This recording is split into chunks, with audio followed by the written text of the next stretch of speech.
Hey, it's number 3, and hopefully I don't go over time for this one. It's just so much good information in this one section this week, and I really tried to pick out the 5 little bits that were going to be most helpful to you, and share experiences around that, and it's really hard to do that in less than 8 minutes, so I apologize if they're a bit long, and anyway. So we're going to go to verse 32, although verse 31 is probably going to get talked about a lot because it says in there that a desolating sickness shall cover the land, and everyone's going to go, oh, it's COVID. It's like, well, no, because back in the 80s they thought it was AIDS, and previously it's been thought of to be measles, or there's been different things. The sickness that's going to cover the land is actually quite a different thing. It's not, it might be a physical illness, but it's more of a lack of unity, a lack of Christ-like love, a lack of people feeling connected to Christ. There's a sickness in that. That's way worse than any physical sickness, and that's more what it's referring to. If you want to look more on that, you go research that, because it's a really good one. I'm not going to get into that because there's a lot of debate around what it actually is. But for my opinion, it's not a physical illness, but it affects you more physically than any physical illness would. So yeah, that's my opinion on that one. Anyway, 32 is what we're going to do. And it goes along with some other scriptures, but let's read it first. It says, but my disciples shall stand in holy places and shall not be moved, but among the wicked men shall lift up their voices and curse God and die. So this is going on about the sickness, and that's why I said if you read the two together, it makes more sense, because it's about the sickness of cursing God and not being part of recognizing Jesus Christ or being with him. And it's not that they're bad people, but you can tell, you've been out there in the world, there's a real disconnect with feeling like you belong, feeling like you're loved, feeling like you're part of something, that you have a purpose, a lack of self-confidence, a lack of just knowing who you are. And that all comes down to, knowing who Jesus Christ is, knowing who your heavenly parents are, knowing that who you are, who you come from, where you come from, why you're here, what you're doing. A lack of the plan, lack of knowing that, and that is a sickness. But despite that, or in the midst of that, he said, my disciples shall stand in holy places and shall not be moved. And so are you standing in holy places and not being moved? Interesting. If you look at Matthew 24:15 is in parenthesis there, but Daniel 11:31, and I was supposed to have this up for you, and it's, bear with.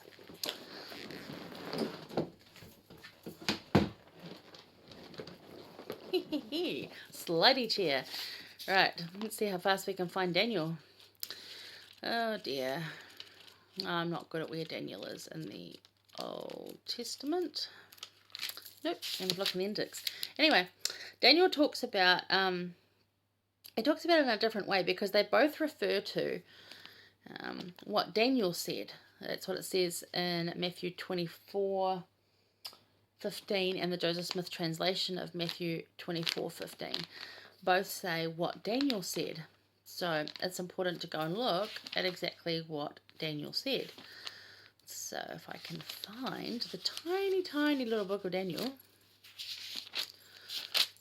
Oh, I'm taking way too long. It talks about a sanctuary. There we go. Daniel. Gosh, the Old Testament's huge. How are we going to cover that next year, right? Okay, 11:31. Apologise, guys. It's such bad preparation on my part, but I believe in just rolling with it and not stopping it and doing it again. You lose the authenticity of it.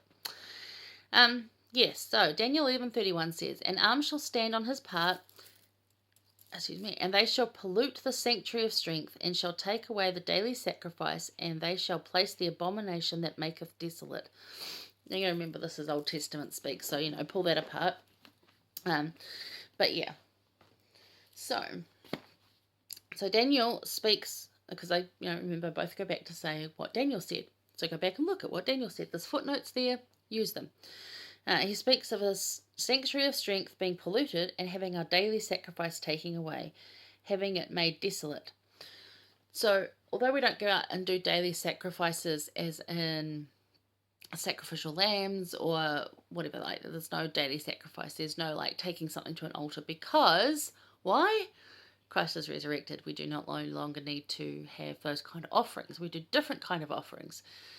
So our daily sacrifice might be service to someone else. It could be that we pay tithing, once a month, once a week, once a fortnight in our case, because that's when we get paid.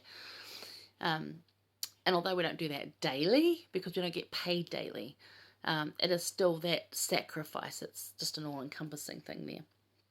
Whatever that is for you and whatever that looks like. But they take that away and it makes that sacred place desolate because it's empty, it's nothing, it's worthless. And it's taking away those things in our life that are holy and special. Our sanctuary of strength is in places like the temple. It's in places like our homes. It's in gathering together in the chapel as a Relief Society or as a priesthood quorum. It's those kind of things. It's scripture study places. It's those wonderful sanctuary of strength that you can build inside yourself, that you can build in your home, in your ward, in your stake, in the temple area that you serve in. Wherever it is that you have your little realm of existence, there is a sanctuary of strength that you can build. Now they're talking here about what's going to be taken away, what the world is going to do to ruin those places. What the world is going to do to make those places desolate. It is going to try everything to tear them down, because as disciples we are going to stand in holy places. We're going to stand in those places and say, you're not taking this away from me. We're going to go to the temple. We're going to have prayer in our homes. We're going to have those things that create that sanctuary of strength. So the question being, what I said in the last one is, so your heart won't fail you. Have you built that strong enough?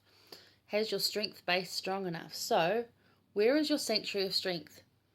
Is it something that can be easily polluted and easily made desolate? Or is it something that is really strong and fortified? Is it built to withstand the world's commotion? And it's part of your heart not failing you. So, we talked about a couple of weeks ago that, Satan's going to attack you in your weak places, but he's also going to attack your strong places. So you need to make sure those are fortified really well too. And this is a really great example of that. Elder Holland again, because, who doesn't love some Elder Holland? He said, take heart, defend your beliefs, be strong, live the gospel faithfully, forge unshakable faith, remain steadfast. It's worth it. And that's, that's exactly what we're talking about here. So I love that one, Daniel. It's Daniel 11:31. Interesting, they both go back to what Daniel said. Be interesting to study him next year, right? So that's that one. I've just got in my scriptures, I've written, you can see, nope, what about now? Here we go, over here, over there. That the holy becomes common. So instead of being a holy thing, instead of being a beautiful spiritual thing, it's just common. The world makes it not special. Takes away that specialness to it. Desolating sickness of holy, making it plain. So that sickness makes those special things plain and unspecial.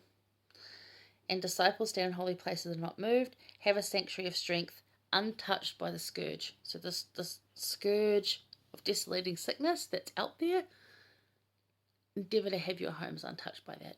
Endeavour to have your personal space untouched by that.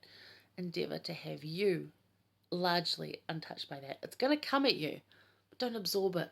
Let it go. Keep the sanctuary of strength solid and strong. Stand in holy places. All right.